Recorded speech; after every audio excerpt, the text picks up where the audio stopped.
taste you cause you look tasty. Don't keep me waiting up. And oh, stop playing. Oh, stop playing. When you walk through time stop. And me, you keep on. And oh, stop playing. Oh, stop playing. Girl, you always playing with it. Always talking about it. So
God. We can hear now. We can hear now. Would we be able to hear now? Hear now. Damn, we got to cancel the report. We got to cancel the report. You. Can you hear it now? Can y'all hear it now? Oh, you gotta Somebody go away put from something in there if you can hear it now. I'm seeing some levels, so you should be able to hear it now. Talk to me, y'all. Somebody say something. Talk to me, man. Somebody say something if you can hear it. Can you hear me? Hold on, let me do it again. Let me see. Can't hear. They can't hear. Yes, somebody said yes. Oh, I think yes. we on to something. I think we on to something. Let me tell me if you can hear this. Can you hear those? Heard that? It's a bomb. You can hear? Okay. Bomb. You hear the bombs? Okay, I think we all right. I think we all right. They hear the bombs? I think you guys can hear. I want to make sure they can hear. Can they hear the bombs? Okay, they said they can hear now. We can hear. Woohoo! All right, let me go around this room and introduce some people because we're going to talk some marijuana talk tonight. Press share, I think we're going to talk about how you can make money with. I don't know really what's going on, but this young lady and this young man is going to explain it to you. First, let me introduce the other host of the Raw Report, none other than the Mr. Magic Man himself with the shades on, doing his thing. Nobody other than my man, my mellow, Mr. Majesty is in the motherfucking building, y'all. Give it up for him, please. Drop some bombs for me. Drop some bombs for me. I'm dropping bombs. It was some difficulties. They said they can hear us now. We here. Yes, finally. we good. Oh, I got these on for a reason. He got them on for a reason because I think he is high. I think he's high. No, tonight. Rob, don't tell people that, Rob. I think he's high. No, don't tell people that, Rob. Next, we're gonna go to a young lady who is extremely educational on marijuana and all that comes with it. Please give it up for none other than Miss Kebra Bolden in the motherfucking building. Kebra's in the building, and she knows her shit. She's gonna get at y'all. You see, Cannibis nurse educator, and last but not least, let me introduce my boy, man. Okay, matter of fact, you introduce him. Let me introduce my boy, man. You introduce him. I want to introduce. First of all, boy. he looks dumb high. He looks like he's high. I'm alright. Well, nah, I seen him. Everybody know me. Type of time I'm He probably don't even need no introduction, man. He goes by the name of McKinley George, man. One of the only black young men to work in one of these grow labs out of the 4 we got in Connecticut, man. Give it up for this young man. He has experience. He has knowledge. He's in the building to share with us tonight. Thank you. Thank you. Mr. McKinley George. No doubt, no doubt. Now, I don't even know where to start. Let me get into it, man. You get into it. Y'all know, man. I mean, Kebra, into it. I've heard her talk, and I've heard him talk as well, and they're real educated on this stuff. So we're gonna let them. Let me get into it. Facebook very fast. Make sure my people looking at it. Yeah, let me share this right quick. Let me share this for everybody. Y'all share this tonight because this is Share this, please. a lot of this is some good stuff that you can make money off of this, right? Yeah. Yeah. Okay. Share. But this. it's more to it than that. Who We got a wants lot it? of things to discuss. We got a lot. I think she got some. Rob, I don't know how to share this. Hold on. Matter of fact, let me share it to you. Hold on. What's up, my people? We're about to get Send me a into friend it. request. We're about No. to get into it. Friend request. Let's see. Send me a friend request. Okay. I'm gonna share it. I'm gonna share it to you right now. Hold on. Let me share it to you. And we're going to do a little show and tell. I'm so excited. Everybody show- that's watching on my Show. page, if you want to see the full view of everybody, go to Rob Davis' page, Raw Report. Rob Davis, Raw Report. Then you can see Yeah. everything. Kebra. Yes. Now, how did you get started into the cannabis business? I know you've been in the medical field for a minute, right? Mm-hmm. How did you get started with cannabis? So my grandmother, who was a vibrant 88-year-old woman, had suffered an aneurysm, and they were able to save her. However, her whole body was debilitated. Her mind was devastated. Everything was just, she wasn't able to form her words properly, and so we really couldn't understand what was going on with her oftentimes. So she ended up coming home to live with me and my family, and she wouldn't participate in physical therapy. And I was like, that is not like my grandmother. I knew she wouldn't want to be dependent on anyone, and I knew she'd want to get back to her optimal level of health. And so one day I was just like really like trying to figure out what was going on. I was praying actually, and I was like, gosh, what is it like? And it came to me like, my grandmother said that she used to have to take a bath every day and smoke a joint every day to get her body moving because she had severe arthritis. Mm-hmm. And so I found a way to help my grandma consume with one of her caregivers at the time. So grandma got, medicated every morning, and she was able to participate in physical therapy and began to walk with the walker and was, back to as much as she could be back to herself. It gave her quality of life in the end of her life. And so it was just really, really, really amazing to see the transformation she had with cannabis. And so I decided I wanted to study it, and I started consuming a little bit too. And so I went to Massachusetts to this school, Northeastern Institute of Cannabis, and studied everything from the science of the plant to the medicinal qualities of the plant to how to market the plant, how to write a business plan in regard to a cannabis business, how to grow, how to design a grow room. All these are classes that I took. And if, I should have rewound and said, I'm a registered nurse by trade, but I went through the stages. I was a CNA and then an LPN and then an RN. And so it's just been a desire of mine to, progress and learn and always add to my knowledge base. So cannabis was an easy transition because it not only is medicine, it helps people, but it also is something that's really relative to my culture. Mm-hmm. There are aspects of cannabis that, I can advocate for. Cannabis is medicine. I can advocate for the recreational adult use of cannabis, but I also can advocate for utilizing cannabis and funds from cannabis to restore communities that were affected by the war on drugs. I could also use this time to help people who are currently incarcerated to be released, who, if they're incarcerated on cannabis-related drug charges. Also, that you can get them released. These are all things that. Oh, that's big. These are all things that we're advocating for. Expunging of records. Okay, let's just say your felony conviction for cannabis was 10 years ago, but it still shows up every time you apply for a job. Well, the laws that I'm fighting for and advocating for here in the state of Connecticut will make that so that is expunged from your record. So, there's a lot of elements. Cannabis literally touches every aspect of life. There's a spiritual element. There's a mental health element. There's a medicinal element. There's a restorative justice element. There's a community element. There's, love, peace, joy. I mean, the plant is awesome. So that's how I got started. That's a long answer. Long ass answer.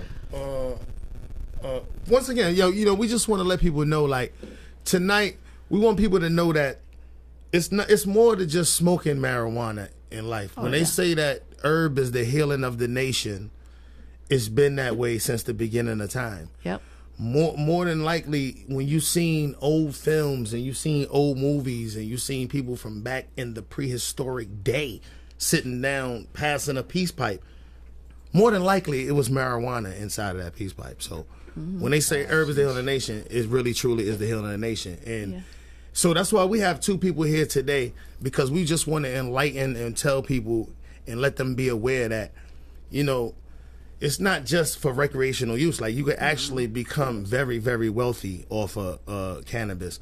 So we got three people up here who's heavily vested and, shall I say, invested into recreational marijuana. If you haven't been off the East Coast yet and you ever had a chance to go over to the West Coast, you will see how total opposite it is in the way that they're living over there to the way that we're living over here, where they got greenhouses everywhere. You can just go, you look for the green cross on the building, and they got weed for sale in the building without a medical card. So it's a difference between recreational and medical, being vested and invested. So tonight we just want to clear up a lot of, ideologies, a lot of hindrances and stigmas about marijuana usage. So on that note, I'm going to hand it over to McKinley, and I just want you to explain to people exactly what you do and where you're trying to go with this. Okay, well, first off, I thank everybody for your time. It's my first interview. I want to thank the Lord. Pastor.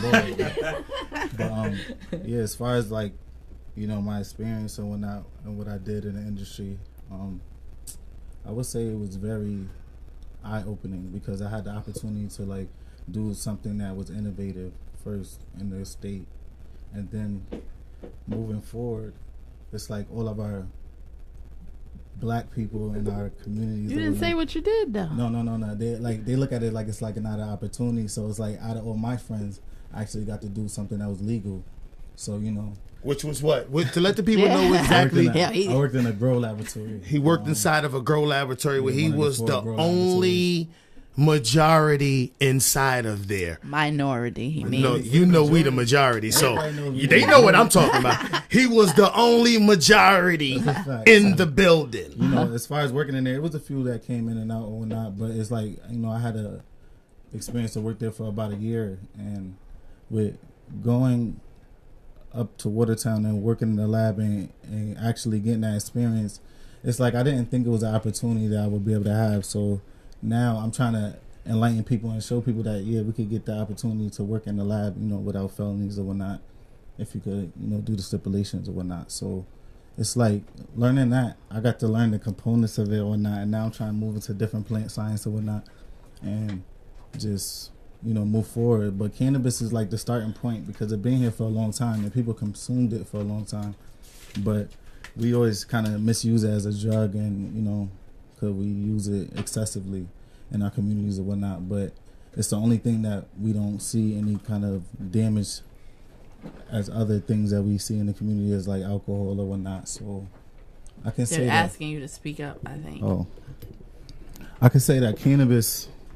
I can say that cannabis is one thing that. Oh, let me see. Got it. All right.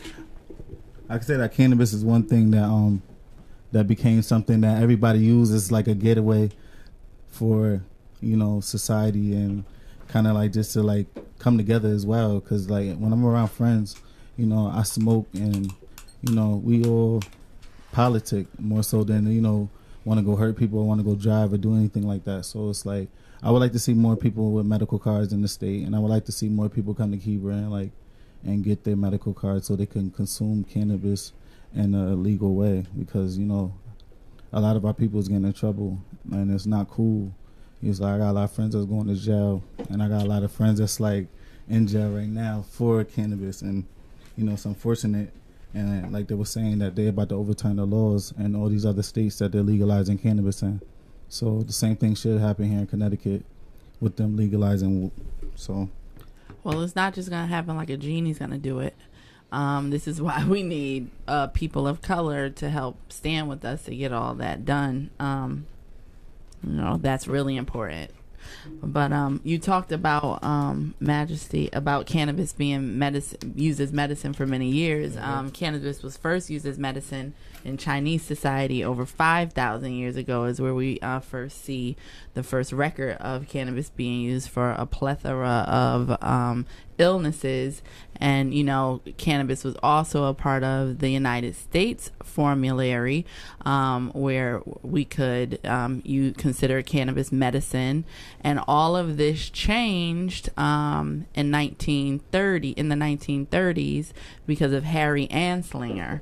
He is one of the most racist individuals in history, and especially in the history of cannabis. And he was the head of Harry Anslinger, Anslinger, 1937. What's his deal? What's up with this dude? So he was the head of the Bureau of Narcotics back in the day, or I think that's what it was, what they were calling it then. And he basically put out rhetoric. So the bottom line is that they wanted to stop hemp because hemp was booming. And they had, you know, his homeboys had the cotton going and the paper factories and all this other stuff, and so they wanted to stop hemp. And they also wanted to criminalize, and so in order to do that, they had to criminalize cannabis and hemp. So they put the two together, and so you started seeing rhetoric coming out about how, you know, marijuana, instead of using the correct terms, and they were saying that was like the Mexicans' drug, and so Mexicans would come and rape the white women. And there's one particular quote that said that marijuana makes the darkies think they're as good as white men, and that white women who consume cannabis become loose and have sex with black men. And I like it. There was this whole reefer madness. I'm sure if anybody's familiar with that movie, where they're like smoking weed and playing the piano all crazy, and, you know, doing all kinds of stuff. This was the 1930s propaganda, and so cannabis was prohibited. And then in the 1970s, under the Nixon administration, they decided that the laws weren't strict enough, and so they wanted to increase the criminalization of our people. And it's on tape. You know, one of Nixon's very high officials is very clearly saying that, you know, we have to criminalize marijuana so that we can, you know, stop the hippies and the black people. So they began targeting the anti-war people. They began targeting the the Black Panther Party, and using cannabis as like one of the ways that they were doing that. And so it was purposefully done, is my point, in every aspect. You know, the United States has a patent on the cannabinoids, specifically cannabidiol, which is one of the cannabinoids in cannabis, and it's U.S. patent. Look it up, y'all. U.S. patent number 663507, and it states that the cannabinoids are neuroprotectors. So, you know, that rhetoric that they put out about how cannabis kills your brain cells. Yeah. Well, actually, it's the exact Preservation. opposite. It actually preserves your brain what the cells. hell? It's been found that people with Alzheimer's disease, the plaques in their brains are reduced in size with continued cannabis and cannabinoid therapy. It also helps people with Parkinson's disease and reducing tremors, and people with dementia and restoring neural function. Cataracts. Well, yes, it helps to decrease the pressure that it. So glaucoma is really what it is, and it really is the pressure behind the eye, and so what cannabis does is it relaxes that muscle, and so you don't feel that pressure and that pain in the eye, because cannabis is an anti-ischemic, which means that it opens up your arteries and your veins, and so it keeps you from having blood clots and stroke and things of that nature. It's a anti-inflammatory, so it reduces inflammation and swelling. It reduces high blood pressure. It reduces diabetic symptoms and numbers. The pharmaceutical companies got to be beefing with cannabis. Oh, they are absolutely not happy with the potential of cannabis. That's the reason why we live in a pharmaceutical state. Yes. Connecticut is a pharmaceutical state. No, we live in a pharmaceutical world. This is a country, I should say. The country. Yes, this but is a pharmaceutical country. Specifically, Connecticut is very into pharmaceuticals. And so here we do have medical marijuana. We're one of, I believe, 26 states at this point. And our medical program follows very strictly a pharmaceutical model. So you have to be a pharmacist or a pharmacy tech in order to work in a dispensary. And so that limits the amount of people who can obtain jobs, and limits the amount of people who can manage these centers. But they have this pharmaceutical model because they want to find, they're looking to preserve this model in order to find a way to easily transition cannabis into the pharmaceutical world. Yes. And that's going to happen. It's about to happen. You're going to be able to get weed at Rite Aid, Walgreens, CVS. Well, it would happen if we just sat back and allowed it to happen. But I'm going to tell you why it's not a good thing. It's not a good thing because, again, it reduces the people who can actually have jobs and who can be entrepreneurs. And that's, another part of, so again, I said in the beginning, cannabis is multifaceted, and entrepreneurship is most definitely, there's opportunities in cannabis. I want to piggyback off of that real quick before I forget. As far as entrepreneurism off cannabis, and that's the reason why I got my boy McKinley George in the building tonight, because, like I told you, he actually worked inside of a grow lab in Watertown, Connecticut. Mm-hmm. You know what I mean? Where he was the only black guy in the building. So with that being said, he left the job. Like he didn't. I want you to explain, McKinley. What made you leave, and what made you decide that you want to, Tell the people what you want to do. I want you to speak for your behalf. Well, and speak up. People want to hear you. Yeah, definitely.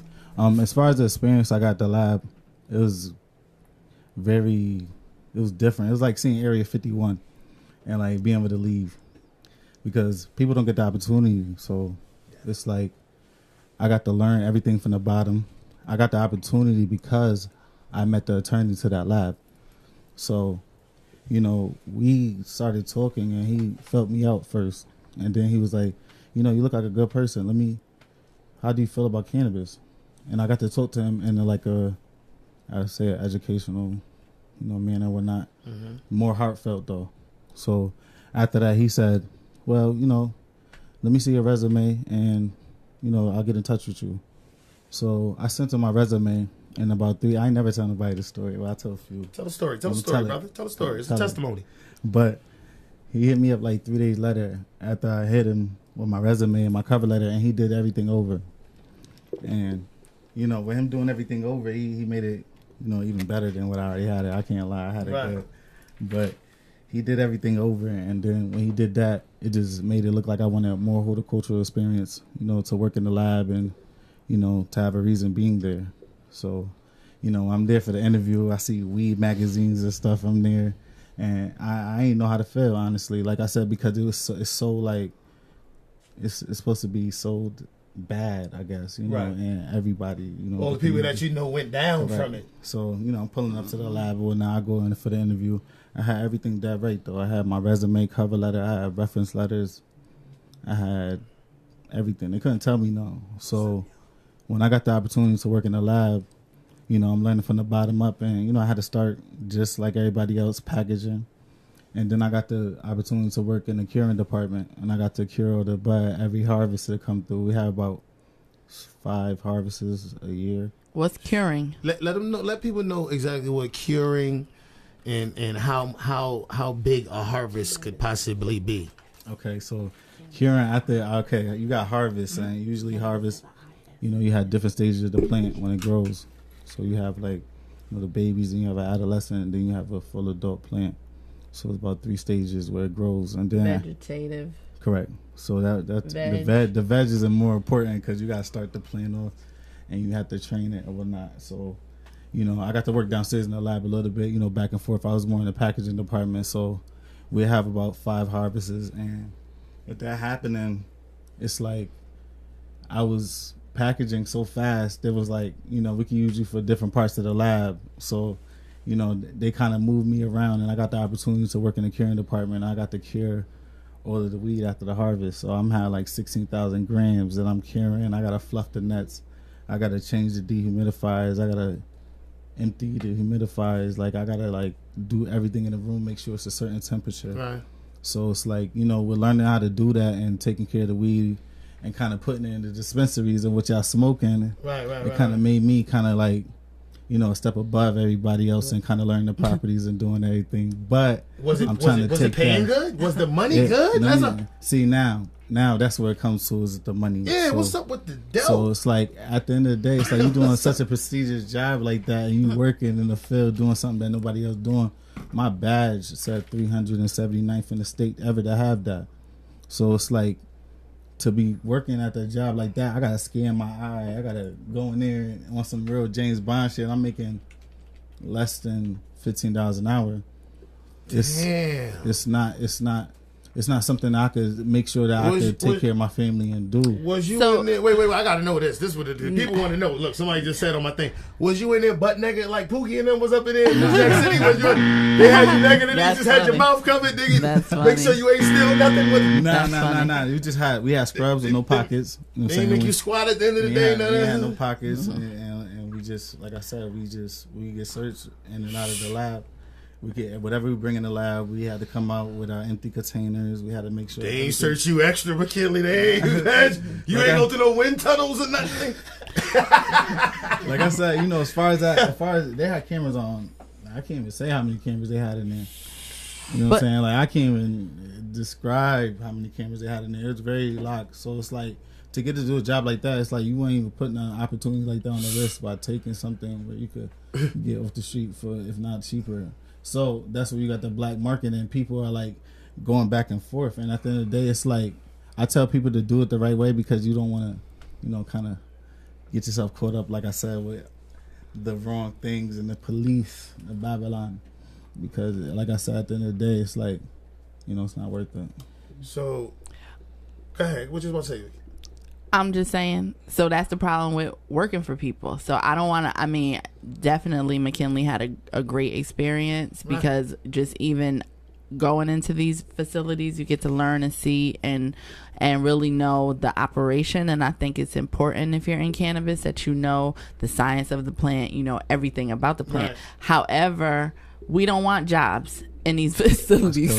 Like, we don't want 15. That's because that's what they're gonna do. We want our own. Yes. So again, I definitely believe that like, I really feel like that was McKinley's internship. What? That He- changed my paid life. That's internship, exactly what it was. but it was an internship, you know, because what he got to see was only a portion of what he could become and he could create and he correct. could make I would love for in him his to do own that, time, with the right support, with the right laws in place that make sure that he has a place to become an entrepreneur, you know. So jobs are great in the cannabis industry. I ain't, you know, knocking them, but we need to have businesses. I have 3 businesses in cannabis. That's what. 3. Did y'all hear that? 3. Yeah, drop 3 bombs. Drop three of them things, right? Now listen, I want the people to understand why I have them up here. Like these people are here to educate and enlighten. Let me take off my glasses because I had my glasses on because I was sampling some of the goods. You see what I'm trying to tell you? Oh yeah. You feel what I'm trying to tell you? I want y'all to understand that there is a like she said, an entrepreneurism in cannabis. Like all the people that smoke it that just think it's just something to do, it's recreational, it's something to do. I'm up here because I want people to understand that, they have stocks. You look it up, they have stocks in cannabis that you can invest in right now. And right now is the time to do it because they still fighting it over here. They still fighting it. So it's just a matter of time. So if you invest in stocks, don't invest in United States stocks. Invest in Canadian stocks. Yes. Because Canada has I'm glad you said legally that too. approved cannabis Yes. for use. So they can buy and trade without Yes. risk of federal intervention. So if you're going to invest in cannabis stock outside of the United States. Outside of this somebody country. wants to know what are your 3 businesses? So I I'm a partner in Cannabis Consultants, where we consult people who want to get in the cannabis industry as entrepreneurs. We have a 6-course cannabis basic training class that we offer for any potential business owner that touches those areas that I said were important. Science, patient services, business, really understanding the laws and how to market your cannabis business. And we do things like we just had the first ever Connecticut Cannabis Conference at the Omni Hotel on May 5th. And so those are the type of things that we do. We did that in partnership with, it was really, really nice. Nice turnout. Yeah, it was at the Omni. We had Omni a is beautiful, luncheon. too. Yeah, it was great. Wow, that's what's up. People came from all over, and it was really nice. We did that in partnership with High Beautiful, which is an event planning company. And then I have I own Women Grow Connecticut, and I'm a license holder and owner for Women Grow, which is a national networking organization. We have monthly networking events where we talk about different aspects of cannabis from the entrepreneur side of things to help people. And none of this is illegal, right? None of this is. We don't consume at these events or anything like that. This is just information sharing. So you can't go to the event and get blazed at the event. Well, I mean, I have some things in my bag that I can show you how you could do that It's a real without professional totally atmosphere. inconspicuously. It's a real but professional no, atmosphere. it's a professional atmosphere. You have some things you brought. Okay. Oh, yeah, she got some treats. She got some treats. Like one of my first events, we had. Bro, why do you think I have my glasses on? The former DCP commissioner was on there, so we do that. So then as Cannabis Consultants, Women Grow, and we have our next Women Grow meeting is June 7th at Sol de Cuba, and we're gonna be talking about legalization and what happened in last session and how we can push for next session. So that's June 7th. Well, at on Sol de Cuba. On Cuba de Sol's behalf, they food is wonderful too. I gotta give them props over there. Oh, yeah, man. I will Drop be- a bomb for Sol de Cuba. They food is spectacular. Yeah, and I'm actually going to be serving food too, so it will be a great event for you all to come out So to. young ladies, Wait. In all fairness, though, Kebra, Yes. you know the place is about as big as this studio. I Stop know. playing. How you gonna have that many people gonna be outside? That place big as this damn studio. They need to expand that nice. I have to wait for, listen, I've been at this for a year now, and I have had over 100 people at events, and I've had 2 people at events. And so at this juncture, I'm providing information. So if more people show up than can fit, then they have to go home. And next time I'll get a bigger place. So you providing edibles in a bowl of weed. I bet you watch how many people show up. now, And then information. can I talk about my last business? Because this one is that the was most only 2? important to me. Yeah. Hey. Canna Health, that is a health and wellness center that I own and am the CEO of, and one of the nurse educators there. And we help people obtain their medical marijuana cards. So we do the evaluation and certification. Yeah, this is right here. This is what we was waiting for. How do you get a card? Hold on, man. Please share this, people. Share this. Share this, please. You need to share this.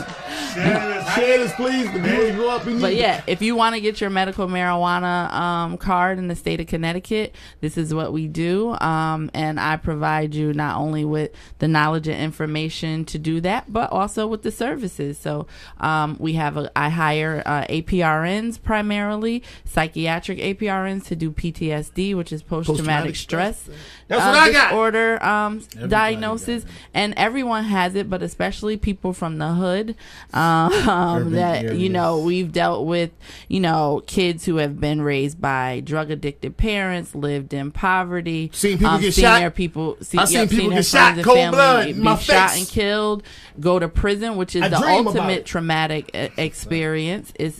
Prison is designed to break you in 30 days. So if you spent more than 30 days ever in prison, you have post-traumatic stress disorder. If you're on probation or parole and you consume If you spent cannabis, more than 30 days in a correctional facility, yeah. holy shit, I can get a card, baby. Holy Absolutely. cathedral, Batman.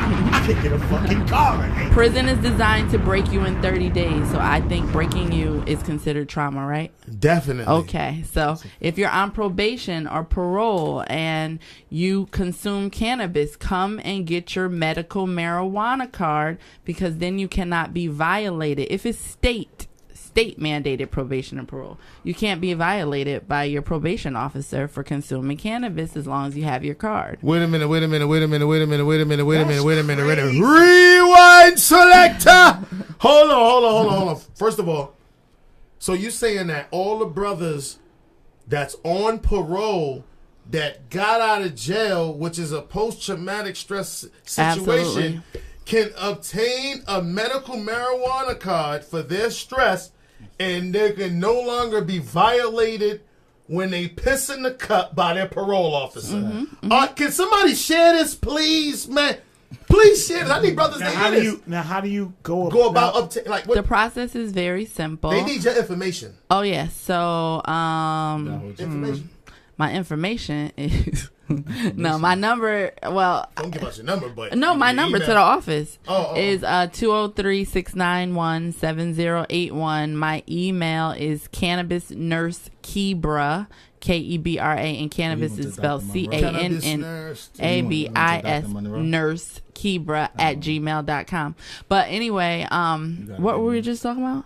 Oh, About- PTSD. yes. So so Brothers it's on parole. yeah, it's really important. And I'm gonna say this gingerly, if you for some reason have cannabis on your person, a lot of it, you should get your card because then you cannot be prosecuted as long as you have cannabis in dispensary amount? issue containers.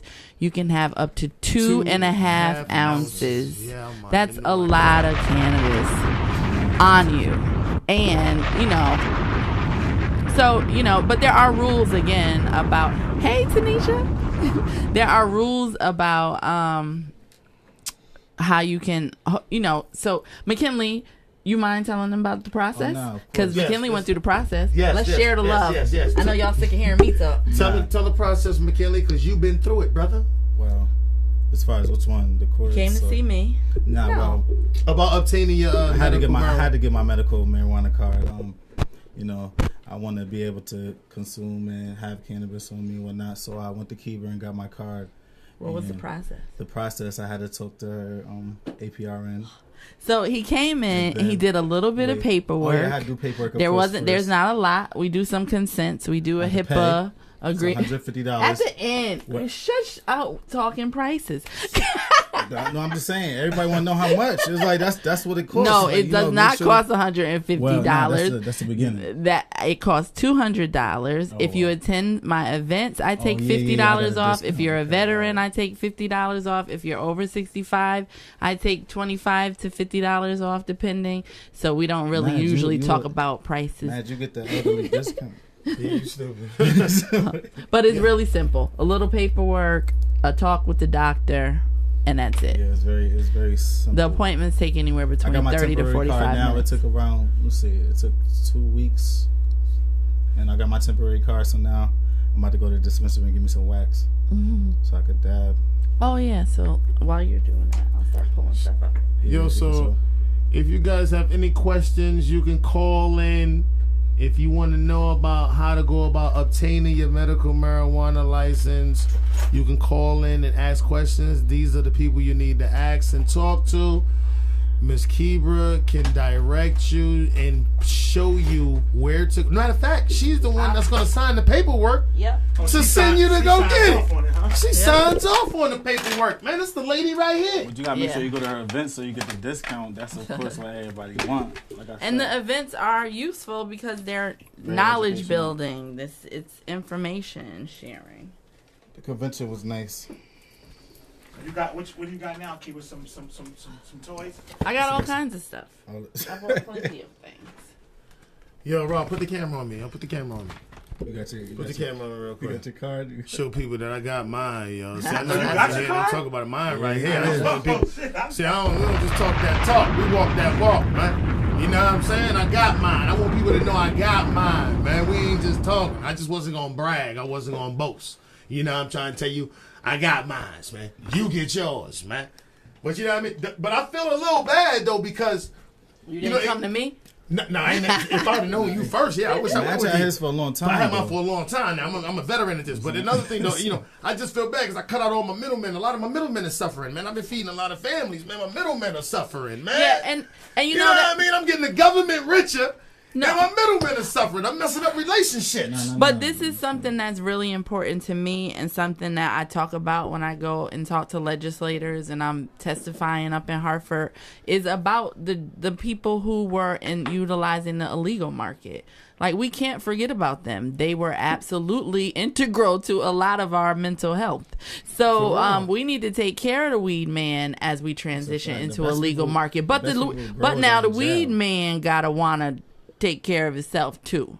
So, like, you know, what we're trying to do is offer classes to teach people how to transition from the illegal market to the legal market, to have knowledge and information about, you know, current opportunities and programs that exist in their community, and things of that nature, because we can't just do that. Like, that's not right. You can't take away someone's ability to feed their family and not provide them with an opportunity. My son said hi, Kebra. Hi. Rob, he said hi. Hey, Rob. I don't know if he smokes weed or not. Okay, well, we won't But I guess it's discuss no it. big deal now. No, it's no big It's deal. not a big deal. It's all good. Now, I gotta get a close up on quick. See what this stuff is that you're about to. Oh wait, hold on. Promoting. No, I mean, I'm just showing y'all stuff. Oops. Come on, Greg, keep messing stuff up. Well, I don't have to. It don't have to lay it. It don't have to sit up. Really. Yes, it do. I was just pulling stuff out.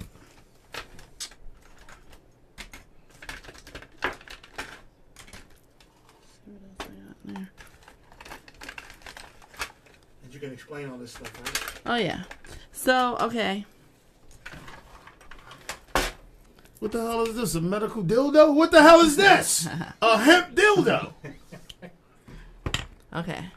So this, you want to start with this? You start Okay. with that. What the hell is that? So this is a vaporizer. It's called a Topstone vaporizer. How big that shit? It's dead though, but it basically it uses. look like a you cover your clarinet. finger. You fill it with wax. So this is a wax. I would drop it in here, you know, somehow. Fill it. Oh, did I just break the glass? I think I just broke the glass. I gotta get a new one of these anyway. But this is Topstone. Really great vape. It retails at I ain't about put nothing that big to my mouth, man. $300. Fuck that shit. about $300. What? Yeah, that one It, but it comes with like a standalone charger, Shit, with the first a one, bag, that all one, kinds of stuff.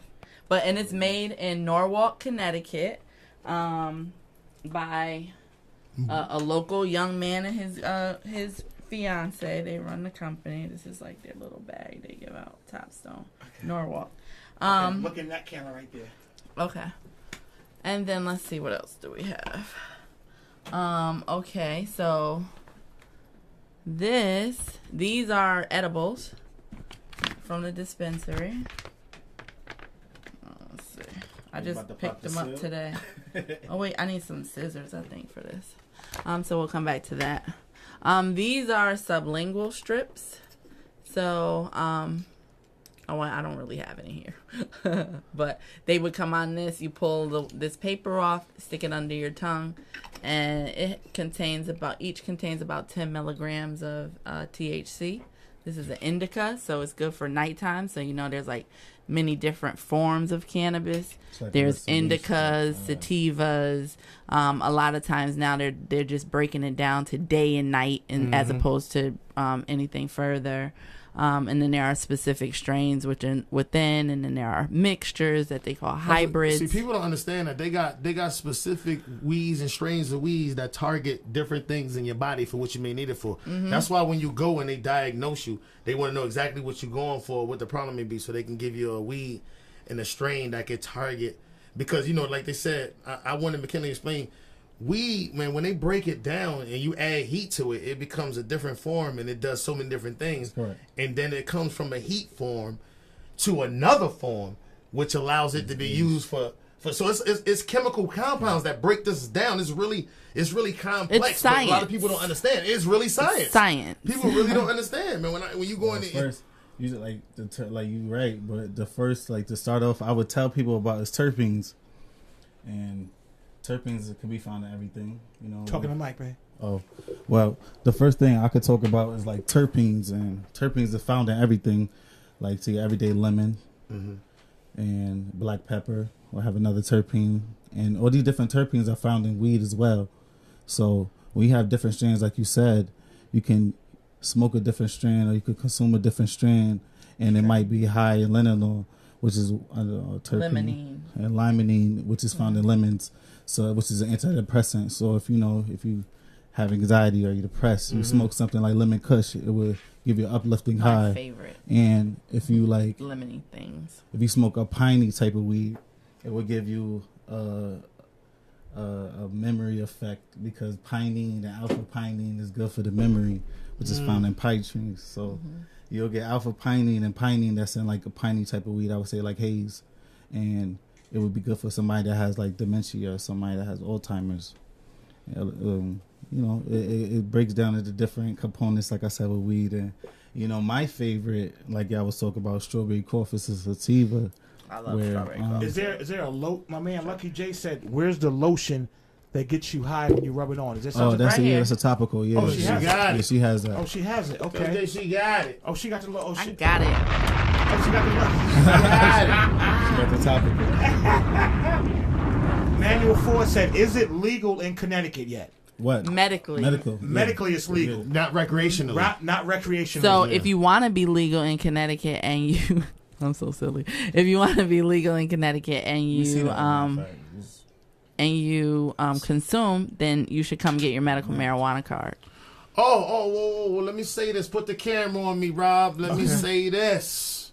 So, I remember one time, I got pulled over, and With your card? yeah, I got pulled over. I got pulled over, and he had smelled the marijuana in the car, or whatever. So I ain't even saying nothing about it. He said, "Well, was you smoking in the car?" I was like, "Yeah, I was." But I was smoking earlier. I wasn't smoking now. Right. You know what I'm saying? It's not a crime to be high. It's a crime to have it in your possession.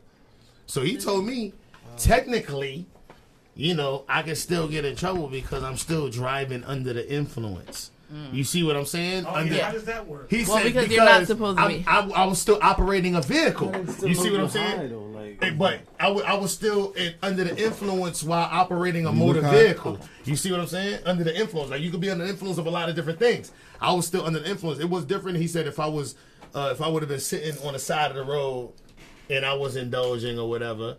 But being the fact, like, you just, with this being said, you just can't be just driving down the street in your car and smoking a spliff and think because you have a medical marijuana card that's going to get you out of trouble.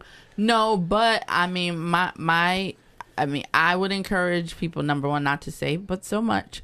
But if that were to happen again, I would never admit to having recently, even if, I would say, the smell lingers, or whatever. And, there are ways that they can't, because you can never prove. So it's not like alcohol where you can blow and know exactly what your levels are. So I could have smoked 3 days ago, 3 hours ago, or 3 minutes ago, and you would never know the difference. Right, but I said earlier. I didn't say early in the morning. Early. Yeah, you can smoke. Like, you're not supposed to smoke and drive. And you should not. But you can absolutely, like, they tell you can't smoke around. So if you have kids, you can go out to your car and smoke, and the smell can linger. Right. So it's not. It's really anything they can't. There's certain things they just can't do. Like, they can't prove that you are currently consuming cannabis. It'll show up in your blood. It'll show up in your urine. But there's no way to detect how soon it was. I did that hours ago. Deny. Nah, soon Kebra, I took edible. The people want to know, are you high right now? Why? They want to know. Somebody just put, she is high as fuck. She higher than astronaut Why you ass. think that? I don't know, I guess with your eyes or whatever. My eyes are always like that. Okay. Maybe the pictures behind you do look like you high as Even more shit. high. But that's how I smile big, and then my eyes close, and that's it. Okay. I know. They want to know she higher than astronaut ass. She higher than. The giggle is like it looked like a high giggle. That's me. That's my personality. Okay. No, but yeah, I'm high. I mean, but I'm a medical marijuana patient. I can legally consume. I haven't consumed on television or in front of you guys. I'm not consuming and driving. I consumed once upon a little while ago. Yeah, look at her out there. She look Chinese on the screen. She look like like she's from Japan on the screen. That's why they asking that. They like, yo, she chinky. No, but that's just the way I've always been. Look at my baby pictures. I look exactly the same. Yo, so you never got pulled over in a car while consuming marijuana? No. You, McKinley, and pulled out your medical car. Have you ever been pulled over in your vehicle by the police? Nope, and I ain't trying to either. I ain't trying to, like, as far as like smoking at the same time and getting pulled. Nah, that never happened. Hopefully, happened to me. I want to talk about something that you probably already know about, because people always ask me, could they have their medical marijuana card and their gun permit? And the answer is yes. You can have your gun. Can. I have both. A gun permit and a medical marijuana. Yes. Correct. And you can smoke while having your firearm on you. Nah. Oh, come on now, Rob. No, you can't. Wait, so you can't actually which one you had first, though? You had your gun permit first. I've had my gun permit for like 20 years. That's what I'm saying. But no, people also, like, even on the... So, okay, I sent an email to the commissioner of the Department of Consumer Protection. Commissioner Siegel is her name, Michelle Siegel. And I got the email to prove it. And she said they absolutely do not share information across agencies. So she doesn't share the list of medical marijuana patients with the Department of Public Safety. The Department of Public Safety said that as long as someone is behaving in a responsible manner with both their marijuana and their guns, they are within the law. Oh, they're about to legalize the blood clot herb. Legalize the herb. Not necessarily. No. It's about and go through the same processes. Yeah, you get one and the other. Yeah, it doesn't matter which one you get first. No, it doesn't. Yeah, all right. I mean, you gotta have that gun. I bet you any amount of money that you gotta have that gun permit first. If you ain't got that gun permit and you get your weed card, I bet you that shit hinder you from getting Where's it gonna come up at, though? You got connects with the commish herself. That's why you emailing the commissioner. So if you get the gun permit first, that could affect you getting... I mean, if you get the gun permit, if you get the weed card first... I bet you it could affect you. But I'm asking you, what are you thinking? Why are you thinking that? Like, based on what? Just because of how you feel? Yeah, that's just a hypothesis. Oh, okay. Yeah, because the reality is that what people are. Let me hit him again. Because I'm like, wait, why? But what people usually say is that because on the questions you have to say, have you consumed any or used any illegal drugs and blah blah blah. this is now your medicine. So the answer is absolutely not. I have not used marijuana. I do not have a psychiatric disorder, because I think that's one of the questions too. Even if you have PTSD, because you're talking about one traumatic event, not an ongoing psychiatric disorder. So see, you just have to answer the questions appropriately. Right. Don't go confessing, yeah, I use it. Like, why? And then they're going to absolutely say no. Okay. Had to go this straightforward. We learning. Well, the truth has absolutely set me free in my life, man. So I just tell the truth, man. That's why when the police put me over there, it's not a lie, though. I know, it's not an understand what you're illegal saying, substance. but just don't volunteer extra information. Or yeah, like, it's not an illegal substance. So yeah, you consume cannabis, but it's not illegal. It was your medicine. So you're not lying. I would never I would never encourage lying. To law enforcement, in case. Okay. To anyone. Right. Okay. That's what's up. Right. So now, going forward, when you come to see you, and all you have to do is say you've been incarcerated and prove that, and you'll get a card. You do what we have you do is a post-traumatic stress disorder screening. It's about 3 pages long. The first page is a bunch of checkoffs. So you just talk about what has happened to you, what you've witnessed, what you experienced as part of your job, aka like the military or whatever. Oh, I was talking to you. But you write all that. You kind of go through that, and they range from questions from: have you ever been in a natural disaster? Have you ever been in a car accident? Have you ever witnessed or been party to a homicide, or what, those kind of questions. That's the first page. The second page, it asks you to write a little narrative, a one-liner about like what the worst experience was that you had in your life. And let me just tell you something. We kind of say this jokingly, like everybody could get a card, everybody got PTSD, but I have been doing this for about a year now, and people really have traumas. Yeah, like there are people. I mean, I did a talk at Women Girls National Summit about a New Haven young man who he did a lot. He killed a lot of people, but he also went through a lot. Like, his mother was a crackhead. His father was a dope fiend, died overdose. His uncle molested him. He saw his best friend killed in front of him. Like, all these other things. And he never had any intervention or help. He had to continue living with this trauma. And so, I might wild out too if I've been through all of that. You the things that, not to say that there's justification, but you kind of understand why somebody is acting like an animal, or acting like, a person with issues, because he's got issues, so it's a real thing, PTSD, in our community. Actually, it's not even PTSD. It's really called urban complex traumas, because PTSD just is defined by one traumatic event. We as Black people have several traumatic events in our lifetime. Daily. For real, that's true. That is true. Manuel Ford, she just explained how you get a card, but I'm gonna keep posting her number, her email, and you can reach out to her, and she's the person you probably have to see. But easy, just come see me. Come see her, Ken, and help. Come see her. I could say honestly, like, with my experience of working at the lab, I could say that one, out of any other job I had, if I was getting paid more or less, it was the most relaxing job. It was very home based. We didn't have no pun intended. Relaxing job. Relaxed. I would go in there. I would do my job. I would go home. But to work with the plants, and like I said, to be, the job like that. You ain't working at McDonald's. You ain't working at Kohl's. You're not asking, I can't take your order. I think everybody should have the opportunity to be able to work in a lab like that, or even get the experience. So I feel like more people should apply, and more people of color should, try to get the opportunity to work in there, so we can have more experience on our end. Because when it becomes legal, we want more entrepreneurs, like Kebra is saying. So we want people to be able to open up businesses and restaurants and cafes. And, they be Black owned in the city, before the gentrification come through and they take it up.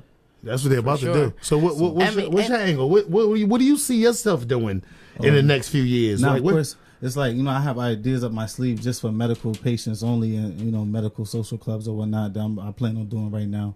But as far as opening up businesses or having like a cafe or a chill spot where people could come do and have open mic or have, you know, events planned where they could have meetings and stuff like that and consume cannabis would be like the ideal thing to have as a business and a black owner. So like, you know, to be that and to come up in the community where I'm trying to do that at, that'll be like, you know, it's worth more than money to me. That's what's up. You know? Now, Kebra, you can't grow here, right? Can you grow in Connecticut?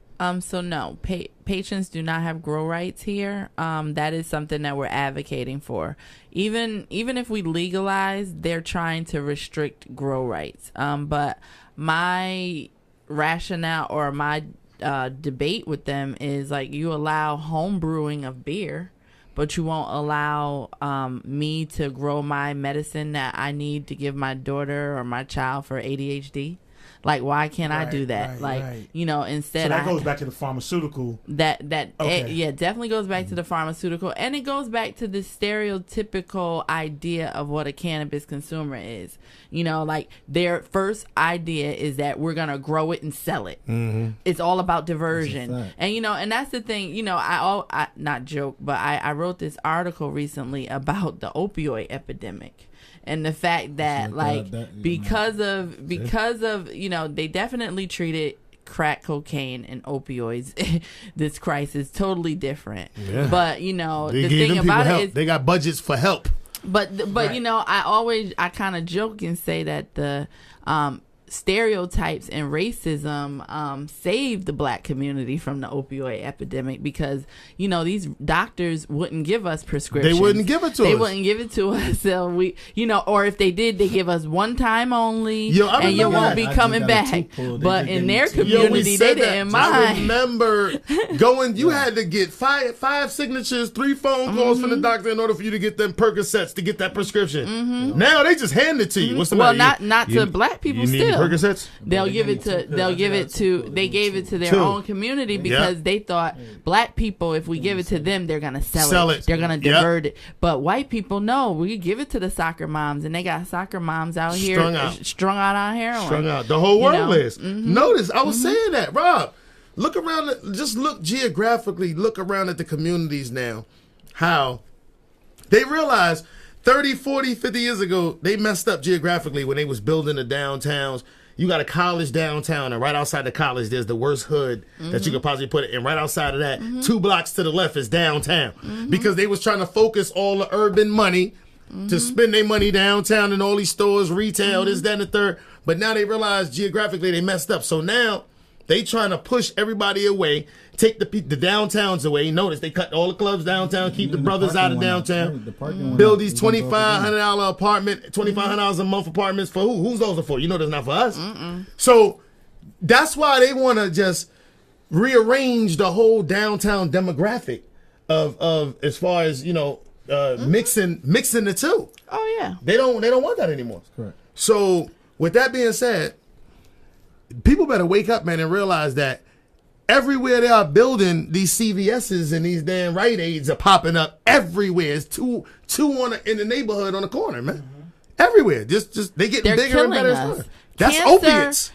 Listen, cancer. Like, let's talk about cancer for a minute, because cannabis has been shown to reduce tumor size and all that stuff. Chemo kills you. 97% of the time.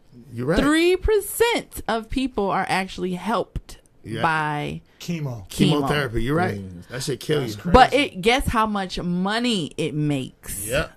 So they would rather kill you than allow you to grow and consume natural medicine. And then let's talk about for a second the religious aspect of things, because I'm a Christian. I believe in God. Jesus Christ is my Lord and Savior.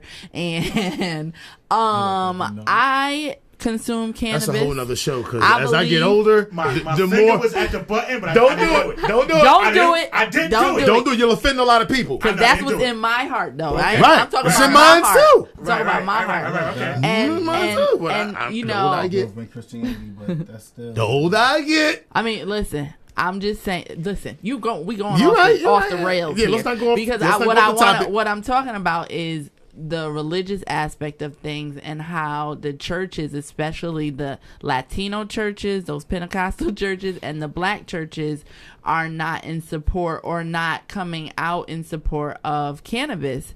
When opioid, they have people in their congregations using opioids, on every kind of psychiatric pill possible, like all these other things, and then you don't believe in a natural plant that can help with the diabetes, with the high blood pressure, with their swollen ankles. It's money. It's about the money. It's a multi-billion-dollar industry for opiates in the United States of America, and they not messing that up for y'all to. They don't ever want to find a cure for cancer. Hello? They don't ever want to find the cure for cancer. No, it's going to stop multi-billions of dollars. Yeah. People trying to fight cancer awareness, right, trying to fight against cancer. Come on, man. Where that money going? Come on. I got a question for from somebody in the and they killed Dr. Seaweed. Dr. Seaweed had all the answers naturally. He can cure anything in the world with natural herbs and weed and different type of stuff, and they murdered him. They killed him. Kebra, I got a question that said, Fact. Okay. Qualif Jackson said, expecting that Connecticut will become recreationally legal, can you list some of the lucrative businesses that are thriving in other legal states that is a part of the industry but doesn't touch the cannabis? That is a great and well-formed question. Tell him what he's won, Chuck. Sure. So I think McKinley touched on it a little bit when we started talking about ancillary products and services, because everyone, when they think about businesses in the cannabis industry, they think about actually touching the plant, either growing the plant or selling it in a dispensary. But we often say, me and all my friends in cannabis, that people during the gold rush, they never made money off gold. They made money off the picks and the rakes and the shovels. And so in cannabis, everybody's flooding to things that actually you put your hands on a plant, which is great. Like, I endeavor to own a dispensary or grow facility, anything cannabis I can. However, there are other Smoke shops, packaging. You know, if you come up with a packaging system for flour, let's say, that vacuum seals itself and is light sensitive, you'd be rich. You know, if you McKinley was Rob, we on it. McKinley was talking about, like, look at this little thing. This is a pipe. I don't know if y'all can see this, but so. This is my lighter, so it holds my lighter. You can put the cannabis in the top here, and you pull this out, and see, it becomes now a pipe. You know, so you know That looks like that. That looks like a crack pipe. Some things I just can't do, man. Well, but No, it might not be for I don't want you. to diss it. I don't want to diss it. No. That makes sense, though. No, but it might not be for you, but it's something that someone made. I bought it. How many other people bought it? Right. You know, like, That if you makes sense. if you come up with things that that caters to your cannabis usage. yeah, this is like a blinged out silver vape. So you would fill this up with vape oil. It's a battery. Now, the you vape know, oil I turn it on. is weed, right? Yep. Mhm. Okay. I have another pen somewhere. But yeah, you know, it's there's like plenty of things. So there's other things there. So not only are there products that touch the weed plant and services, but there are also You see how she looked at you when you touched like her shit? marketing. Like, don't touch my weed Threw shit, me dude. all the way off. I was like, wait, what is he don't doing? Don't be touching my shit, homeboy. Oh, you were looking for my pen. I don't know what I did with it. But anyway, so we talked about the grow facilities and so what McKinley started talking about was lounges and here it is. Yeah, so this is a vape pen. So that first one that I showed was really big and massive, and that utilizes wax, shatter, you know, that kind of thing. This is just a vape oil that you know, comes in here, and all you do is pull. Let me see that, girl. But yeah, so and then there's like marketing services. There are bud tender services Now, that stuff, you can't smell that. It has a smell, but it dissipates pretty quickly. It won't give off the same smell as an actual joint. No, so it's good for like traveling, stuff like that. Oh, okay.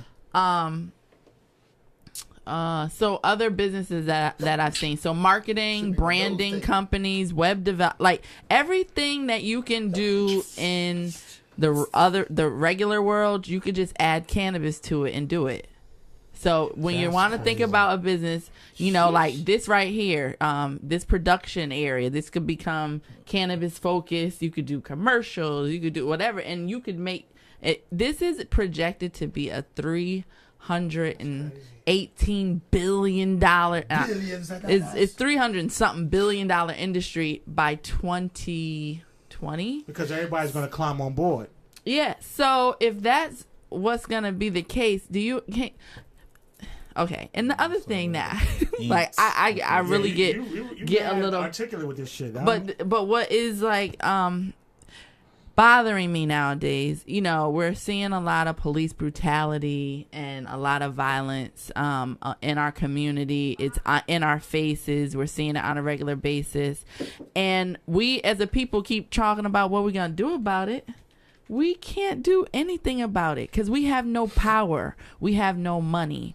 So if people of color get into the cannabis industry, which is going to be projected to be worth hundreds of billions of dollars, that will create how many black millionaires potentially, which would create an economic shift, which will now make it so that I wish somebody would put their hands on one of our kids because we got money, we got power. Like, this is what it's about. This industry is really our opportunity to take back some of the power and make things right again. Right. That's correct. That's crazy. So you're making money already off of this. I mean, it's like any other business. I'm grow. building, it's growing. I do think that I put in a year of really hard foundation laying, positioning, kind of branding myself. I've been speaking all over the country, in Colorado and Nevada and Boston and New York and New Jersey and Philly. We just came back from Philly. And really just kind of like putting my name out there and kind of positioning myself. And so this is now, I feel like that was sowing, and now it's reaping. People that's been arrested for cannabis. Yes. And did some jail time. Can they actually now sue the state of Connecticut? Sue?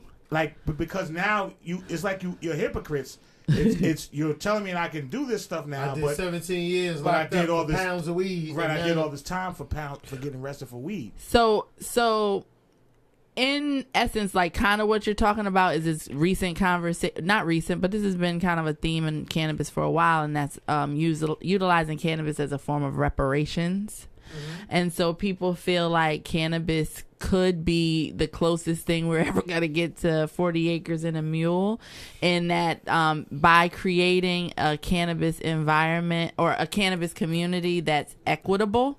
So so Massachusetts, for instance, they just legalized. Written in their laws are specific terms that people of color get they get first dibs at applications. They have lower and people from areas affected by the war on drugs in Massachusetts, so they have preference. They have the ability to have lower fees. They have more assistance with getting into the cannabis industry in Massachusetts because they are specifically writing those kind of things into the law pretty much like, okay, I fucked up. Let me make it up to you. Exactly. Okay. Exactly. Okay. So that's what we're working for in Connecticut. A lot of people are a little frightened of obtaining a cannabis card because they said it could hinder them from getting certain jobs once you obtain it. It's like you admit to certain things. Well, again, the commissioner said that they do not share the information across agencies.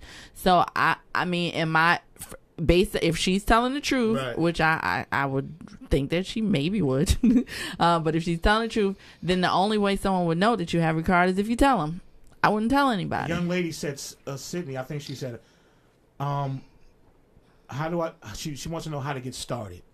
Started in the industry? In the industry, because I think she came late. I apologize for having you repeat. Oh, no. So to get started in the industry, I can tell you what I did. I went to school, so I got educated. I went to Massachusetts. I got a network and started, really introducing myself. I went to Women Grow. One of the first events I went to was in New York, and I had business cards at the time. So in addition to my businesses in cannabis, I have a couple businesses outside, and one of them is a home health company. And so I had my business cards for my home health company, and I walked around and I said, "Hi, I'm Kebra. I'm from Connecticut. I'm a nurse. What do you do?" And by the time I literally talked to everyone in that room, and by the time I left the room, I had gone there thinking I wanted to be a dispensary owner, and I was like, I want to be a nurse in cannabis, and I'm gonna find a way to make that work. Now, and being a nurse, you mean to give people literature and give them instruction on what cannabis fights. Well, what a disease? specialty. Okay. So there's pediatric nurses. I've been a labor and delivery nurse. I was a home care nurse. So now I'm a cannabis nurse, and my knowledge and expertise and what I study and what I share and what I know and what I can, help someone else understand is cannabis. Okay. So that's my area. So I decided I wanted to create that as a specialty. There are other nurses around the country who feel that way. There's like a network and Cannabis Nurses Magazine and, a lot of things that are That's happening. crazy. They come out with magazines and everything. People of color should really, anyway, get into more horticultural things and learn how to grow anyway.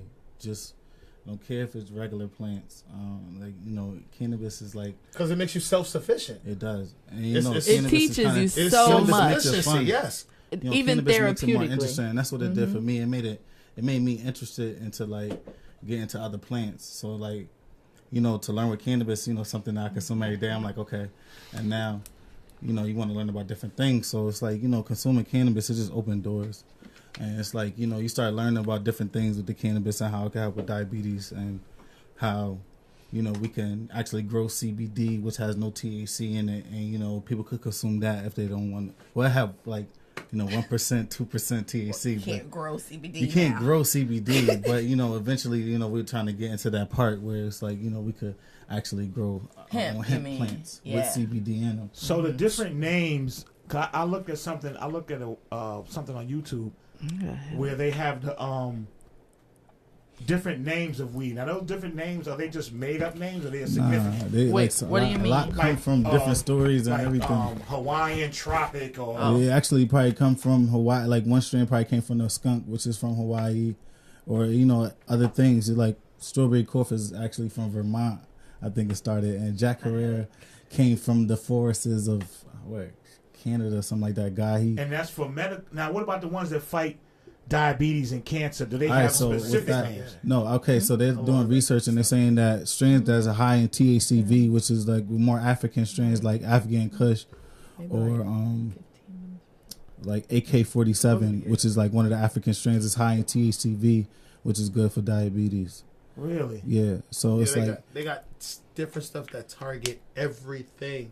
From strains of marijuana, even mushrooms. I had a mushroom the other day I had mushrooms that repair nerves. It's called the lion's mane mushroom. You can. I'm actually one of my friends are growing, so it's like I said, getting into other science now. It's I'm looking at mushrooms and different fungi and stuff like that are actually good for you that repair brain nerves and do other things. It's just amazing to know what we don't know. Right. So I can't say who just sent me this, but they text me this and said, "Do they have a weed for the penis?" That's a good question. That's a good question. No, I fuck with it because we fuck with each other. No, cannabis is absolutely an aphrodisiac, and there are definitely strains, usually an indica strain, that kind of allows your body to relax and your juices to start to flow. Indicas are great. So it's aphrodisiac. Oh yeah, definitely. But there are specific strains that. Now he want to know if they got a strain there's a Viagra strain. Yeah, that's what I think. They got a strain a Viagra. I think he means it is it aphrodisiac? Like an aphrodisiac. Absolutely. I thought he meant can he smoke something and Oh yeah, no, they haven't. I don't think baby girl. that, but Now let me ask you a question. Mm-hmm. My wife is off in the back. If I give her a hit of that weed, will she climb the wall and I can have my way with Depends her? on that strain. I don't know. I need some bombs. I need to get myself some bombs, goddamn. That lemon push. I mean, she might, want to do They something. got different weed for different things though. Like, you know what I mean? that's They ain't got crazy. all weed that just make you knock out. Like it's an indica. Like she said, it's the end of the day. But see, Hey, you can see they take like TV they got and functional shit. weed. This is your brain. This is weed. This is your brain. Yeah, but that's some I learned it from That's- you, Dad. Remember that That's one? propaganda and 'Cause they nonsense. didn't want. They wasn't making no money off this. So once they figured out a way they could capitalize off the marijuana, then that's when they started letting it become recreational. So because now they can bring it to dispensaries and now they can sell it to us. Now the middleman, Craig and them ain't getting no bread. And You said see? that when they're treating cancer, chemo works for 3% of the people they treat. 3. That's fucking crazy. Why you think everybody die, man? That's crazy. Everybody. So there's no need to get chemo. Well, listen. Now don't try to take. Yeah, No, radiation. I would there say is no no. need to get. I would I say guess I no. might as well just say no. No. Because Period. No. and there are like some really great cannabis oils, RSO, Rick Simpson oil, fecal oil, which is a full cannabis extract oil, which is This is stuff that you rub on you? nope. Yeah. So these are things. This is a relaxing, Well, that is something soothing that you balm rub on right you. here. Yeah, It says soothing, relaxing, and calming. It's a relief balm. 1-to-1. So it Cannabis. has lots of CBD, which CBD is good again for inflammation, for all that stuff, for pain, as well as Look, a we little got a THC. CBD bath salt. Oh, I love my that's a bath fact. salts, y'all. See, take a bath, put this up in there. But see, the thing is, how do you change the thinking of an old school person? Say they're religious, and they might have,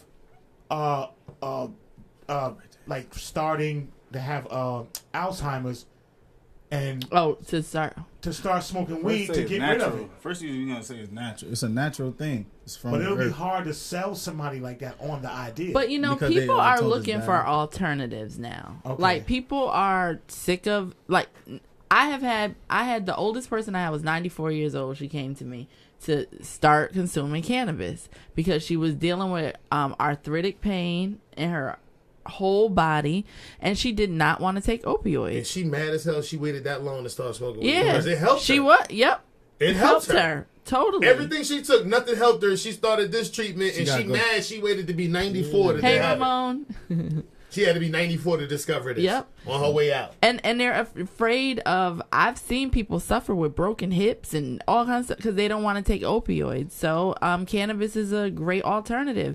I just had a pediatrician, well known here in New Haven, Dr. Tamiko Jackson. She just agreed to work with me, and she's going to certify pediatrics through Canna Health now.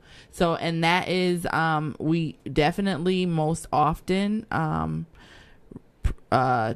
prescribe or recommend CBD, so not any THC for children, nothing to get them high, but the CBD portion of cannabis that helps with things from really ADHD, That's and we what- need to advocate that's for what I'm ADHD to be added as one of the now I have a young qualifying lady up here. diagnoses. Her name is Lisa. Lisa, I don't want to screw your name up. I don't know if it's Zensky. Oh, Lisa Grid. Hey, Lisa G. Lisa G. Okay, let's go with Lisa G. She said there are other alternatives. You don't have to smoke.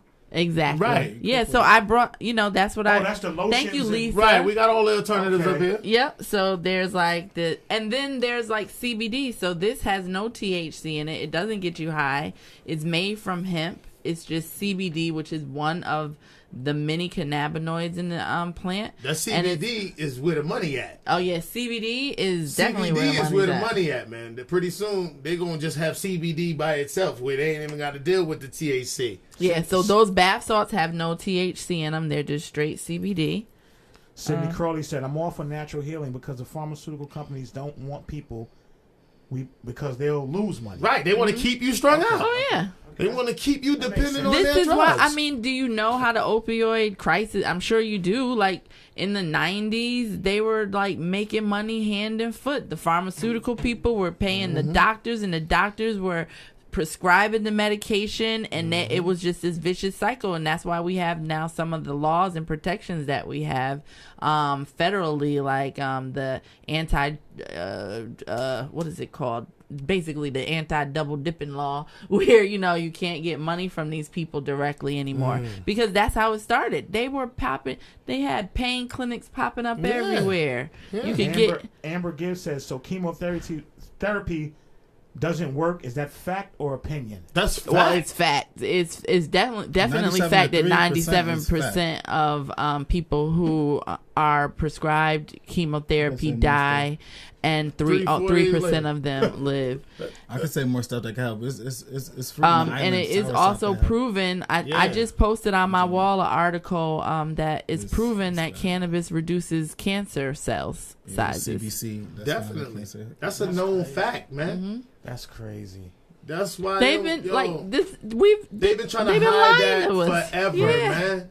Burning down the weed fields all in Jamaica, all in Iran. They've been burning them down because they couldn't make a profit off of it. Yep. But the cane fields wasn't being touched though. The cane. Ain't that crazy? That's an article I just seen. Like, that's real. No, they said they don't mess with the cocaine dealers. Hell no. They was putting them dreads through it for years. Them dreads was going through it. But it's because they look like us, because their skin is brown. Like, that's the reason. Exactly. And they making money off of it, and it's not they people. And the other reason why they're able to do that is because we don't stick together as a people. You're right. Like, I'm providing information, like, straight up and down. I've sacrificed a lot, and I say this all the time because I want people to understand. Like, I was getting it as a registered nurse. I was making a couple $100,000 a year, no problem. But that still wasn't. My grandson was born, and I was like, how am I gonna leave something for him off that? Like, I have to get out here and get it and really like start a business and do something for myself. So I'm willing to sacrifice to get to where I need to go. But I need my people to be buying into this and to really partake in this opportunity. We have an opportunity before us, and I could get through the door now. No doubt, me and McKinley could probably slide in to one of these companies and make a couple. Trying to knock the door down. Yeah, so we all could get this money. A table got 4 legs. Like, we all were damaged by the war on drugs. Like, I never lived in the projects. I never had, like, I can't say any of that was my experience, but my friends did. I grew up in New Haven, and I never was rich either, like nothing like that. But I'm just saying, I grew up in Westville, Beaver Hill, Newhallville. We all from the same place. Like, so, like, if a friend of mine was struggling or mother didn't care nothing about them, like, that was now my problem as a kid. Like, my girlfriend, like, you just the stuff that we all have been through. So what I'm saying is that, like, we all have been damaged, me included. So who cares if you don't like me or you don't want to, hear it from me? Just hear it. Like, and let's learn. Let's get this together. Ron Roach said, is CBD better than THC? It definitely has more. It cures a whole lot of more things. More medicinal effects. THC, like, if you look at a list of the things that THC can do, THC maybe has like 4 to 6. Real properties, but CBD has about 20, like the anti-ischemia. But like McKinley said, but together, the agents together can cure a whole lot of things. Yeah, the entourage effect is what it's called. Right. But if you're looking for more like the medicinal part of it, then you want the CBD itself.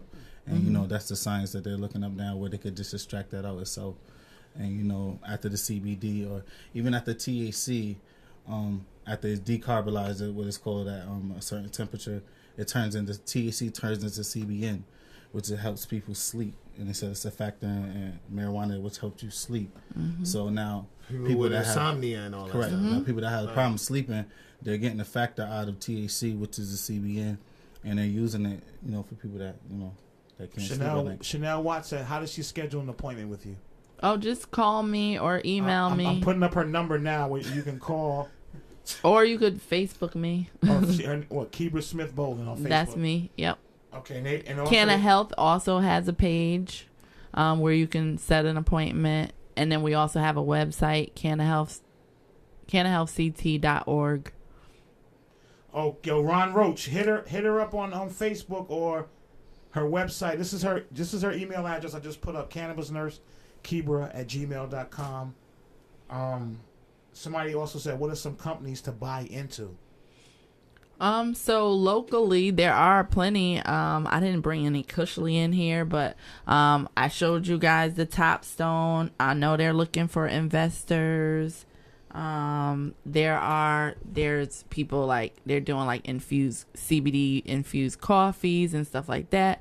They're looking for investors on a national level. There are like, especially in Cali right now, there are a lot of people either at risk for losing licenses or they just lost and they're trying to get new licenses. So they're looking for people to come in, you know, for different percentages. She probably wonder like, how do you go about investing in cannabis? Like, where do you start? What do you look up? Like, what do you like?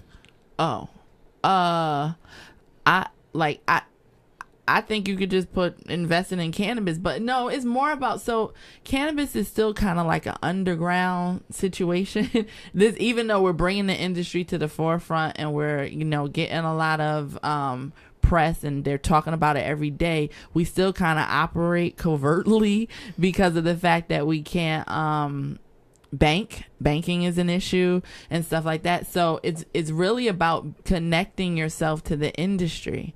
You know, you're gonna find about these industry opportunities because you were at a convention and you walked around the room and you shared your card and you really did that. That's really where it's gonna be.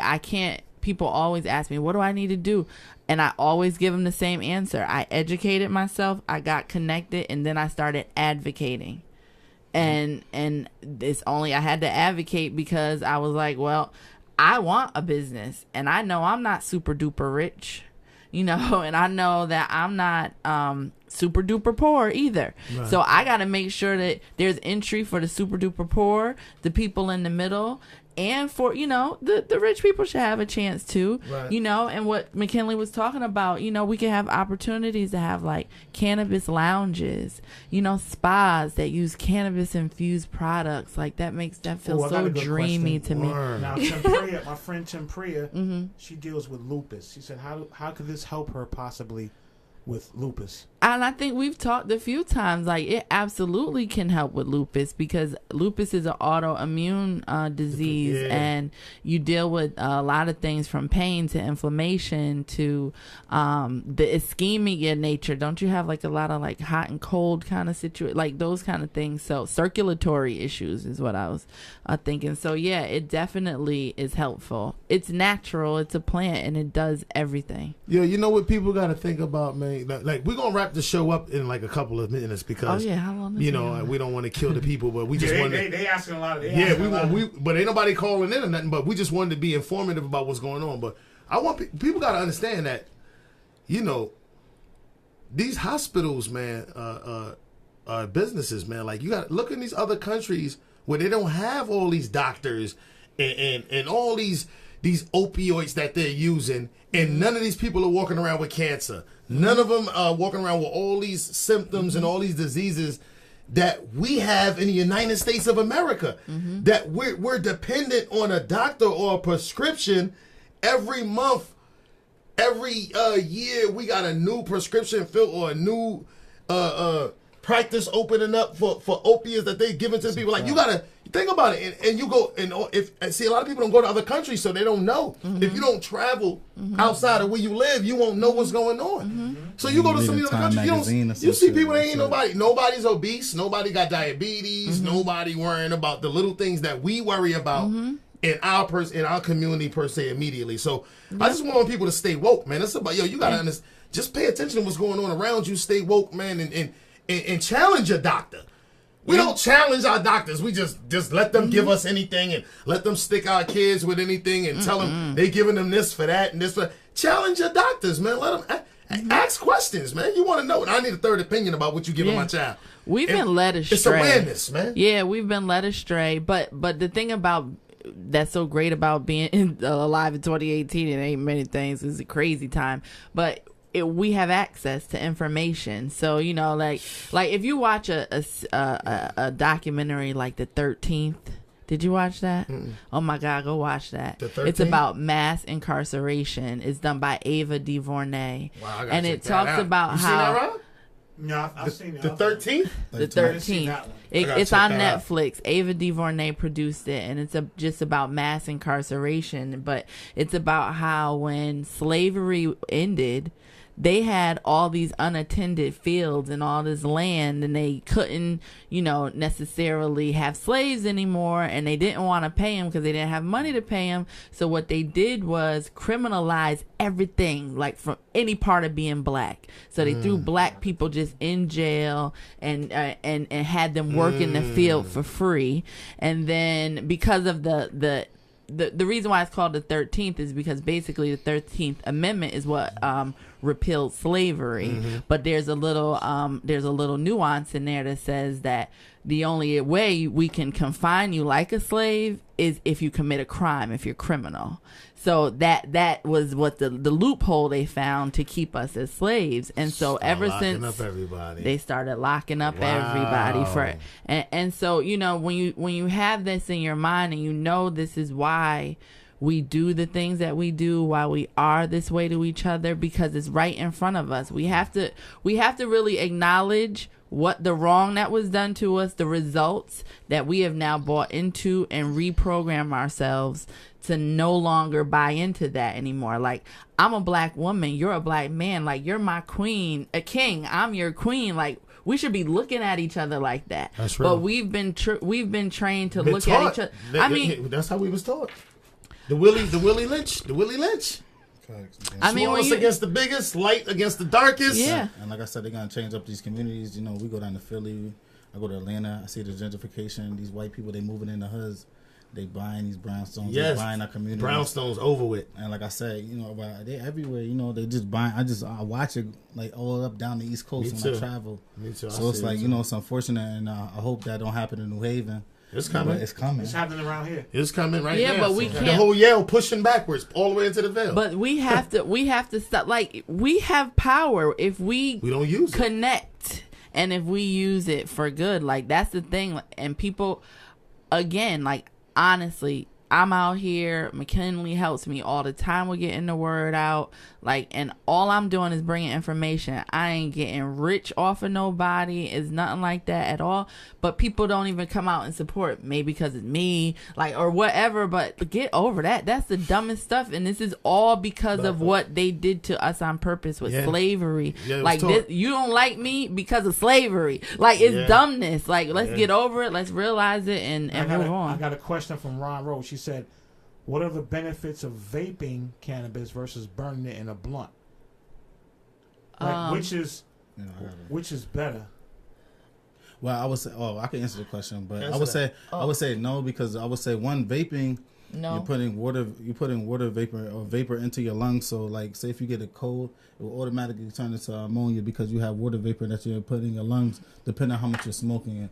So I would say smoking itself is just bad anyway. Okay.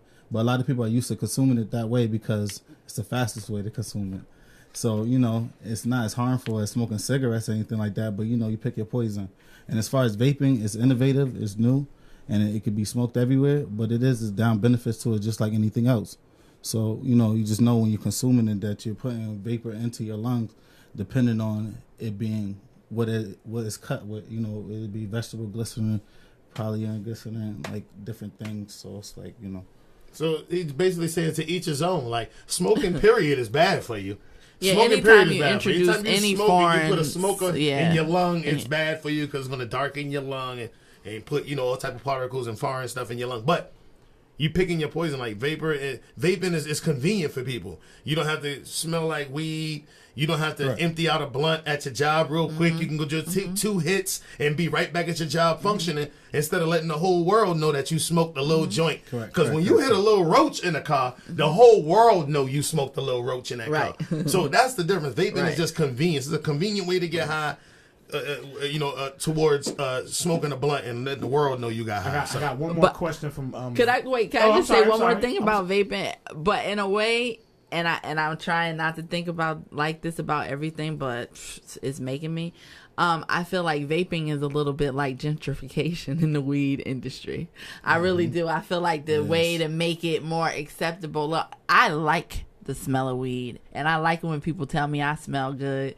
I like that. That's me, and I don't feel like I should be made to feel bad about that. You know, people now, it's like vaping is like and it's cannabis, and I can only call it that. No, I want to call it whatever I want. I have a personal relationship with cannabis, and sometimes it's weed, sometimes it's cannabis. It should be personal. Well, just to piggyback off what you're saying, elaborate a little further on that. We can change the whole atmosphere of a situation. Absolutely. So, I just feel like, everybody, you can't force what you do on everybody else. Like, if you're homosexual, that's what you do. Don't force it on me. Don't force what you do on me. So if you smoke weed and this person don't force it on that person. So all I'm saying is you can smoke weed and come inside somebody's business, and people who don't smoke will be real turned off because you just changed the whole atmosphere. You see what I'm saying? So yes, that. With that being said, it's the same thing with a cigarette. Don't a person that smoke a cigarette outside and then they put the cigarette out they with their finger and put the cigarette out.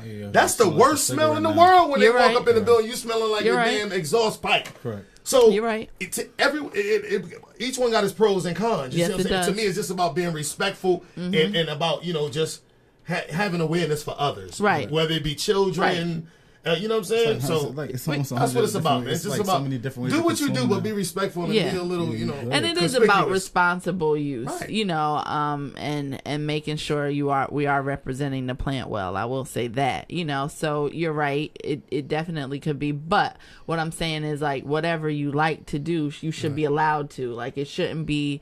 I feel like in Connecticut, especially, they're trying to create this super starch white pharmacy program, or whatever, and taking away some of the what it was really about. Yeah, like, the heart of connecting with people. Yes. People healing. Yes. A healing of the nation. Exactly. And they know that's what it is. Exactly. That's why they fought so much against. That's why reggae music is so powerful on it. Because you got to think about everybody that's on the islands don't have the same resources that we got. And weed and hemp and marijuana and cannabis has changed a lot of people's lives for the better. Yep.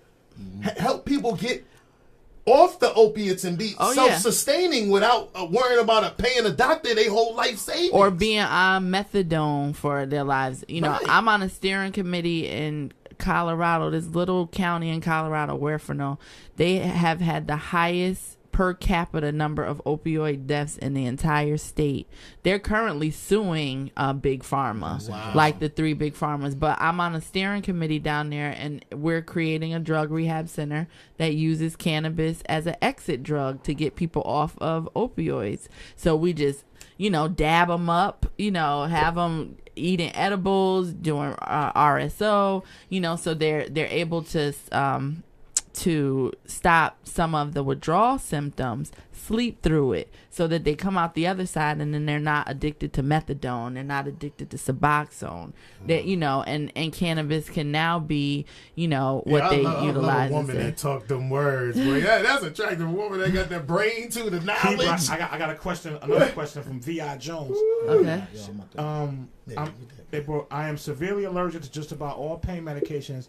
Thank you, McKinley. McKinley got to bounce, man. We got to thank McKinley. Okay. He got some business to handle, man. We appreciate you, McKinley, man. Appreciate you coming through the war report, man. You know what I mean? Don't be a stranger to us, man. You know what I mean? If you ever in the neighborhood, come back, man. Be in the bullpen. Read some comments for us, man. No doubt. Peace, take care of yourself, brother. VI said, I'm severely allergic to just about all pain medications, and I'm scheduled for surgery in August. With my medical history, I'm pretty sure I qualify for a card. Exactly how long does it take to get your card once you've been approved? 4 to 6 weeks. 4 to 6 weeks, the entire process. Yeah, that joint, they sending it quick too. They want that bread. Yeah, they have been working really quickly lately. They want that bread. So it's been more like 3 weeks. I think McKinley said he got his like 2 weeks. Give him like 4 weeks. You'll have that. But yeah, if he come, I'm actually having a clinic tomorrow. What's his name? Tell him, Rob. She's having a clinic tomorrow. Yep, tomorrow. 30 Hazel Terrace, Unit 10 in Woodbridge. So right over the New Haven line. We're going to be there from about 10 to 12. I'm going to be taking people because I'm not going to be there all day tomorrow. But if you want to come in, just give me a call so I can set you up. So I think he put my cell phone number up there. Call my cell. or text me and just let me know you want to come in, and we can set up the appointment. What's the address again? It's 30 Hazel Terrace, Unit 10 in Woodbridge.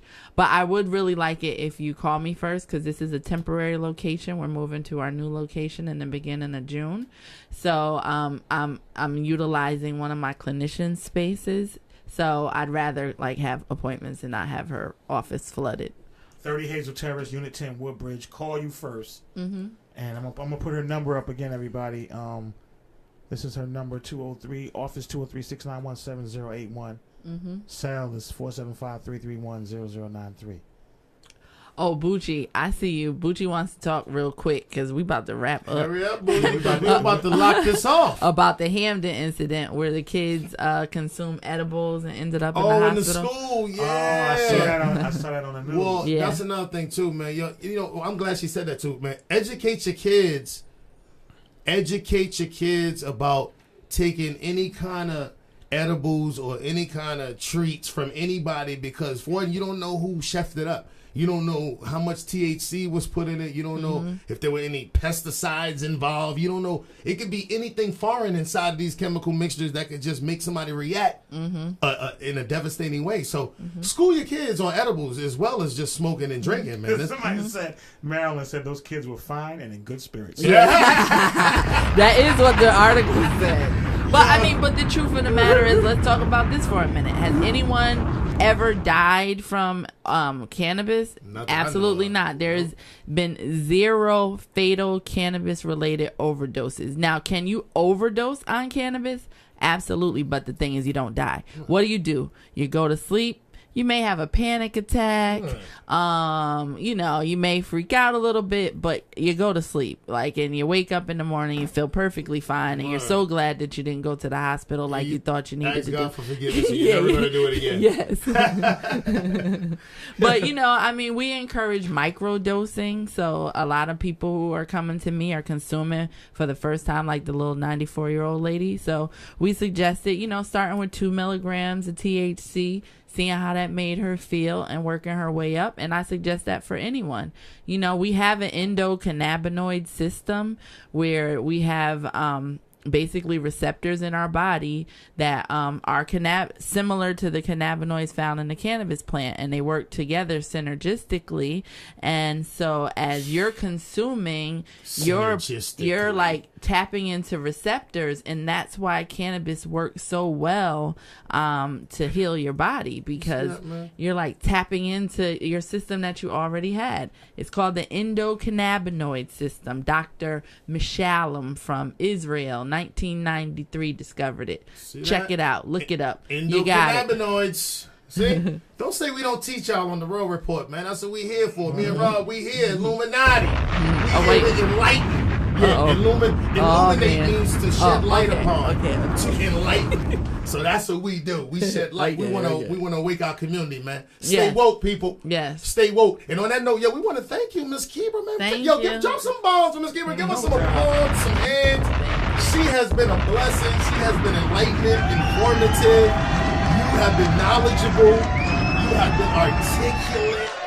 Your glossary is extensive. I want to go back to school messing with you. She taught me some things tonight. Yeah, we like to thank everybody for coming out the Road Report, man, on behalf of McKinley. Thanks for having me. Cap, Kebra, I'm going to let Rob take y'all on out, man. On my name is Majesty. Y'all know who I am, the co-host of the Road Report, man, and we will be back to do this same bat channel, same bat network. Rob, take us on home, baby. Kebra, anything you want to say before we get out of here? Come to the event June 7th at Sold to Cuba and learn about legalization and how you can get involved as an advocate. And I'm having a clinic tomorrow. If you want to get your medical marijuana card for the next 2 weeks, we'll be at 30 Hazel Terrace, Unit 10 in Woodbridge, right over the New Haven Woodbridge line, from 10 until about 12 or 2, somewhere in there. If you want to said the 12 or 2 like she was dumb high. She was dumb high. No, I wasn't. From 12 to 2. No doubt. Everybody, thank you for checking us out. We hope you learned something. Get in touch with her.